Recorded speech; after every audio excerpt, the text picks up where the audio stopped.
अस्सलाम वालेकुम दोस्तों। वज़ीर आला पंजाब मरीम नवाज़ ने जी गंदम के ਜ਼ਿਮੀਂਦਾਰਾਂ ਲਈ ਖੁਸ਼ਖਬਰੀ ਸੁਣਾ ਦਿੱਤੀ ਹੈ। ਉਹਨਾਂ ਨੂੰ ਤੋਹਫਾ ਦੇ ਦਿੱਤਾ ਹੈ।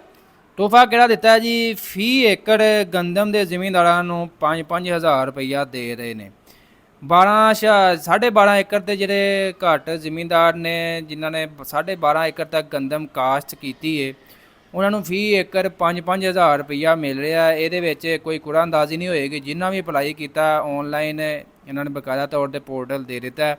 ਇਹਦੇ ਉੱਤੇ ਅਪਲਾਈ ਕਰੋ ਅਤੇ ਜਿੰਨੇ ਵੀ ਤੁਸੀਂ ਗੰਦਮ ਕਾਸ਼ਤ ਕੀਤੀ ਹੈ, ਅਗਰ ਤੁਸੀਂ 1 ਏਕੜ ਕੀਤੀ ਤੁਹਾਨੂੰ 5,000 ਮਿਲ ਜਾਏਗਾ, 2 ਏਕੜ ਕੀਤੀ ਤਾਂ 10,000 ਮਿਲ ਜਾਏਗਾ। ਇਸੇ ਤਰ੍ਹਾਂ ਜੀ 12.5 ਏਕੜ ਤੱਕ ਜਿਹੜੇ ਜ਼ਿਮੀਂਦਾਰਾਂ ਨੇ ਗੰਦਮ ਕਾਸ਼ਤ ਕੀਤੀ ਹੈ, ਫੀ ਏਕੜ 5-5 ਹਜ਼ਾਰ ਰੁਪਈਆ ਵਜ਼ੀਰ ਆਲਾ ਪੰਜਾਬ ਮਰੀਮ ਨਵਾਜ਼ ਦੀ ਤਰਫੋਂ ਦਿੱਤਾ ਜਾ ਰਿਹਾ। ਉਹਦੇ ਵਿੱਚ ਉਹਨਾਂ ਦਾ ਕਹਿਣਾ ਕਿ ਜਿਨ੍ਹਾਂ ਨੇ 12.5 ਏਕੜ ਤੋਂ ਜ਼ਿਆਦਾ ਗੰਦਮ ਕਾਸ਼ਤ ਕੀਤੀ ਉਹਨਾਂ ਨੂੰ ਇਸ ਸਕੀਮ ਦੇ ਵਿੱਚ ਸ਼ਾਮਲ ਨਹੀਂ ਕੀਤਾ ਗਿਆ। ਉਹ ਭੁੱਖੇ ਮਰਨਗੇ। ਬਾਕੀ ਜਿਨ੍ਹਾਂ ਨੇ 12.5 ਏਕੜ ਤੋਂ ਘੱਟ ਗੰਦਮ ਕਾਸ਼ਤ ਕੀਤੀ ਉਹਨਾਂ ਨੂੰ ਫੀ ਏਕੜ ਦੇ ਹਿਸਾਬ ਨਾਲ 5-5 ਹਜ਼ਾਰ ਰੁਪਈਆ ਦਿੱਤਾ ਜਾ ਰਿਹਾ ਅਤੇ ਔਨਲਾਈਨ ਅਪਲਾਈ ਕਰਵਾ ਰਹੇ ਨੇ।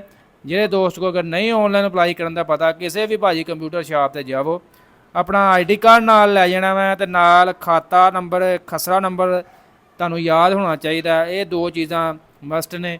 ਲੈ ਕੇ ਚਲੇ ਜਾਓ ਕਿਸੇ ਵੀ ਕੰਪਿਊਟਰ ਦੀ ਸ਼ਾਪ 'ਤੇ, ਉੱਥੇ ਜਾ ਕੇ ਅਪਲਾਈ ਕਰਾਓ ਅਤੇ ਅੱਲਾ ਖੈਰ ਕਰੇ।